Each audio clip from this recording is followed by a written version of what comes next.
இன்றைய தியானம். சீயோனில் வாசமாயிருக்கிறவளே, நீ சத்தமிட்டு கெம்பீரி, இஸ்ரவேலின் பரிசுத்தர் உன் நடுவில் பெரியவராயிருக்கிறார். ஏசாயா 12:6. ஆண்டவரும் இரட்சகருமாகிய இயேசு கிறிஸ்துவின் நாமத்தினாலே இந்த காலை வேளையிலே இன்றைய தியான நிகழ்ச்சியின் வாயிலாக உங்கள் ஒவ்வொருவரையும் சந்திப்பதில் நான் கிறிஸ்துவுக்குள் மிக்க மகிழ்ச்சி அடைகிறேன். பிரியமானவர்களே, இன்று கர்த்தருடைய நாள். இந்த நாளிலே நாம் குடும்பமாக கர்த்தருடைய ஆலயத்துக்கு கடந்து சென்று ஆவியோடும் உண்மையோடும் கர்த்தரை தொழுது கொள்ளப் போகிறோம்.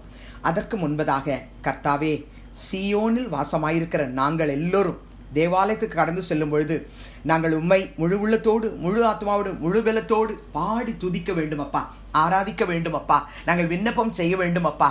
ஆண்டவரே, எங்களுக்கு நீர் வார்த்தைகளை கொடுக்க வேண்டும் அப்பா, ஊழியர்கள் எடுத்து பயன்படுத்த வேண்டும் அப்பா என்று சொல்லி நாம் செபிக்க போகிறோம். இன்றைக்கு கர்த்தர் நம்முடைய ஆத்மாவிலே ஒரு சிந்தனை செய்யும்படிக்கு இந்த வார்த்தையை கொடுக்கிறார்.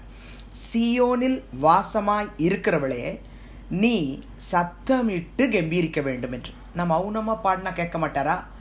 நம்ம மனசுக்குள்ளேயே ஸ்தோத்திரம் பண்ணா கேட்க மாட்டாரா என்றெல்லாம் குதர்க்கமாக கேள்வி கேட்காம, சீயோனில் வாசமாய் இருக்கிற கர்த்தருடைய பிள்ளைகள் எல்லாரும் சத்தமிட்டு கம்பீரின்னு கர்த்தர் சொன்னார்னா நம்ம கம்பீரிக்கத்தான் வேண்டும் பிரியமானவர்களே.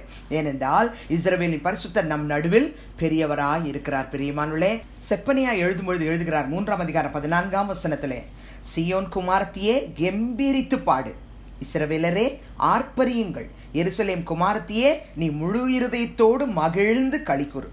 நமக்கு வேதம் எப்படிப்பட்ட பெயர்களை கொடுக்கிறது பாருங்க பிரியமானவர்களே. சீயோன் குமாரத்தி, இஸ்ரவேலர், எருசலேம் குமாரத்தி. இவர்கள் செய்ய வேண்டிய வேலை என்ன? கம்பீரித்து பாட வேண்டும், ஆர்ப்பரிக்க வேண்டும், முழு இருதயத்தோடு மகிழ்ந்து களி கூற வேண்டும். இந்த வேலையை செய்யத்தான் கர்த்தர் உங்களையும் என்னையும் தேடி வந்து ரட்சித்தார். அவரை துதிக்கும்படி, அவரை ஆராதிக்கும்படி, அவரை மகிமைப்படுத்தும்படி, சத்தமிட்டு கம்பீரிக்கும்படி, ஆர்ப்பரிக்கும்படி, மகிழ்ந்து களி கூறும்படிக்குத்தான் நம்மை தெரிந்தெடுத்தார். பிரியமானவர்களே, ஏசாயா 30:19 கர்த்தர் சொல்கிறார், சீயோனை சேர்ந்த ஜனங்கள் எருசலேமில் வாசமாய் இருப்பார்கள். இனி நீ அழுது கொண்டு இராய். உன் கூப்பிடுதலின் சத்தத்துக்கு அவர் உருக்கமாய் இறங்கி அதை கேட்டவுடனே உனக்கு மறு உத்தரவு அருள்வார். உண்மையாகவே நீங்க இந்த சீயோனை சேர்ந்த ஜனங்களா இருப்பீர்கள் என்று சொன்னால், எருசலேமில் வாசமாய் இருக்கிறவளா இருப்பீர்கள் என்று சொன்னால், ஒரு சத்தம் இப்பொழுதே உங்க காதுல தொனிக்கிறத நீங்க கேட்க முடியும். பிரியமானவர்களே, இனி நீ அழுது கொண்டு இராய்.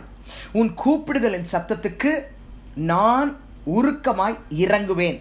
நீ ஜெபிக்கிற ஜெபத்தை கேட்ட உடனே உனக்கு மறு உத்தரவு நான் கொடுப்பேன் என்று சொல்லுகிறார். பிரியமானவர்களே, சந்தோஷமா இருக்கிறீங்களா? கர்த்தர் கொடுக்கிற வார்த்தைக்காய் நன்றி சொல்லுங்க பிரியமானவர்களே.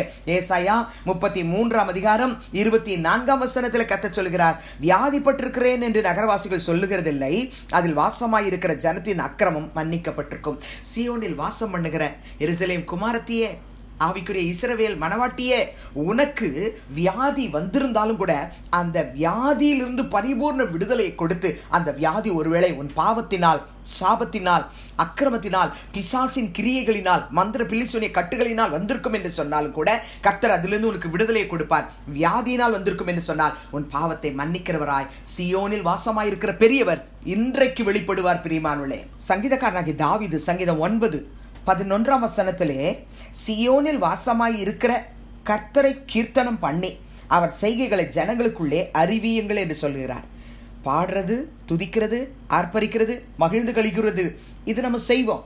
அதே வேளையில சீயோனில் வாசமாயிருக்கிற கர்த்தருடைய பிள்ளைகள் கர்த்தருடைய செய்கைகளை ஜனங்களுக்குள்ளே அறிவிக்க வேண்டுமாம். சாட்சி சொல்லி அறிவிக்க வேண்டும். சுவிசேஷத்தின் மூலமாக கர்த்தருடைய மகிமையை வெளிப்படுத்த வேண்டும். கர்த்தர் எப்படியெல்லாம் நமக்கு நன்மை செய்தார் எல்லாவற்றையும் நினைத்து மனதார அவரை ஸ்தோத்தரிக்க வேண்டும், துதிக்க வேண்டும், அவரை மகிமைப்படுத்த வேண்டும். அவர் செய்த காரியங்களை நாம் வெளிப்படுத்தியே ஆக வேண்டும் பிரியமானவர்களே. ஏனென்றால் ஏசாயா 8:18 ஆண்டவராகிய தேவனிடத்துல இயேசு கிறிஸ்து கொடுக்கிறதான ஒரு வார்த்தை பாருங்க. இதோ நானும் கர்த்தர் எனக்கு கொடுத்த பிள்ளைகளும் சீயோன் பர்வதத்தில் வாசமாயிருக்கிற சேனைகளின் கர்த்தராலே இஸ்ரவேலின் அடையாளங்களாகவும் அற்புதங்களாகவும் இருக்கிறோம் என்று சொல்கிறார். நீங்களும் நானும் நம்முடைய ஆண்டவராகிய இயேசு கிறிஸ்துவுக்குள் இருப்போம் என்று சொன்னால், நாம் கர்த்தராகிய இயேசு கிறிஸ்துவின் நாம மகிமைக்காக, பிதாவின் நாம மகிமைப்பட அடையாளங்களாக, அற்புதங்களாக இருப்போம். ஜெபிக்கலாமா? பரலோக பிதாவே, இயேசு கிறிஸ்துவின் நாமத்தில் உம்முடைய சமூகத்துக்கு நாங்கள் வருகிறோம். தகப்பனே, சீயோனுக்குள் வாசமாயிருக்கிற ஒவ்வொரு கர்த்தருடைய பிள்ளைகளாகிய நாங்கள் கம்பீரித்து பாட, ஆர்ப்பரிக்க, மகிழ்ந்து கலிகூற எங்களுக்கு நீர் உதவி செய்ய வேண்டுமாய் ஜெபிக்கிறோம். குறிப்பாக இன்றைக்கு நாங்கள் திருச்சபைகளுக்கு கடந்து செல்வதற்கு முன்பதாக எங்களுடைய தனிப்பட்ட ஜெபத்திலே நாங்கள் ஜெபிக்கிறோம் ஐயா. ஏசாயா 12:6 நாங்கள் இங்கு வீட்டிலேயே நாங்கள் உங்களை துதிச்சுட்டு ஆர்ப்பரிச்சுட்டு தேவனுடைய சபைக்கு கடந்து செல்லும் பொழுது எங்கள் இஸ்ரவேலின் பரிசுத்தர் எங்கள் நடுவில் பெரியவராய் நீர் வெளிப்பட போகிறதுக்காய் உமக்கு நன்றி சொல்லுகிறோம். உலகம் அனைத்திலும், இந்திய தேசத்திலே, தமிழகத்திலே, எங்களுடைய மாவட்டங்களிலே, மாநிலங்களிலே, கிராமங்களிலே, குக்கிராமங்களில் நடைபெற போகிற திருச்சபைகளுக்கு எங்கள் இஸ்ரவேலின் பரிசுத்தர் பெரியவராய் வெளிப்பட போகிறதுக்காய் ஸ்தோத்திரம். பாடல், ஆராதனை, சாட்சி, அறிவிப்பு, காணிக்கை, தேவ செய்தி, திருவிருந்து பகுதி, கடைசி பாகம், எல்லா ஆசீர்வாத வேளையிலும் கர்த்தருடைய மகிமையை நாங்கள் பார்க்க எங்களுக்கு நீர் உதவி செய்ய போகிறதுக்காய் ஸ்தோத்திரம். விசேஷமா இந்த நாளிலே சபையாருக்கு வேண்டிய பரிசுத்தமான உம்முடைய தூதை பரலோகத்திலிருந்து உம்முடைய ஊழியக்காரர்கள் மூலமாய் கொடுக்க போகிறதுக்காய் உமக்கு ஸ்தோத்திரம். அந்த வார்த்தைகள் ஒவ்வொருவரையும் பலப்படுத்தட்டும், ஆறுதல் படுத்தட்டும், சுகப்படுத்தட்டும், ஆசீர்வாதங்களை சுதந்திரிக்க வைக்கட்டும், தடைகள் எல்லாவற்றையும் நீக்கிறதுக்காய் ஸ்தோத்திரம். துதிகன மகிமையை உமக்கு செலுத்துகிறோம். இயேசுவின் மூலம் வேண்டுகிறோம் பிதாவே, ஆமென். கிறிஸ்துவுக்குள் பிரியமானவர்களே, இந்த நாளிலே நம்முடைய கர்த்தராகிய இயேசு கிறிஸ்துவின் கிருபையும் பிதாவாகிய தேவனுடைய அன்பும் பரிசுத்த ஆவியானவருடைய அந்யோன்ய ஐக்கியமும் நம் அனைவரோடும் சகல பரிசுத்தவான்களோடும் கர்த்தருடைய வருகை மட்டும் இந்நாள் முழுவதும் இருப்பதாக. ஆமென்.